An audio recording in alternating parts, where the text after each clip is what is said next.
3 ഷഡ്ഡി 2 shirt പിന്നെ കുറച്ച് കുടയും. Palakkad stadium bus സ്റ്റാൻഡിന് സമീപമുള്ള വ്യാപാരശാലയിൽ നിന്നും മോഷണം പോയ വസ്തുക്കളാണിത്. മോഷ്ടിച്ച വസ്തുക്കൾ വെച്ച് നോക്കുമ്പോൾ മഴക്കാലത്ത് പെട്ടുപോയ ആരോ ഒരാളായിരിക്കാം മോഷ്ടാവ്. അല്ലെങ്കിൽ ഷഡ്ഡിയും ഷർട്ടും മോഷ്ടിക്കുമോ?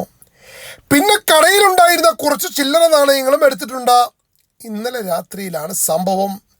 വ്യാപാരശാലയുടെ മുകൾ വശം വഴിയാണ് അകത്ത് കടന്നത്. ടിൻഷീറ്റ് ഇളക്കി അകത്ത് കിടന്ന മോഷ്ടാവ് തനിക്ക് ആവശ്യമുള്ളത് മാത്രം എടുത്ത് വന്ന വഴി തിരികെ പോവുകയായിരുന്നു. അതായത് ഓട് പൊളിച്ചു വന്നവൻ വന്ന വഴിയെ മടങ്ങിയെന്ന് ചുരുക്കം.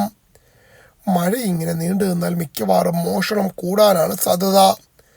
തുണികളൊക്കെ ഉണങ്ങിക്കിട്ടണ്ടേ? സാഹചര്യ തെളിവുകൾ വെച്ച് നോക്കുമ്പോൾ മഴയ്ക്കെതിരെ കേസെടുക്കാൻ നിവൃത്തിയില്ലാത്തത് കൊണ്ട് പാലക്കാട് ടൗൺ നോർത്ത് പോലീസ് മോഷ്ടാവിനെ തിരഞ്ഞ് യാത്ര ആരംഭിച്ചിട്ടുണ്ട്.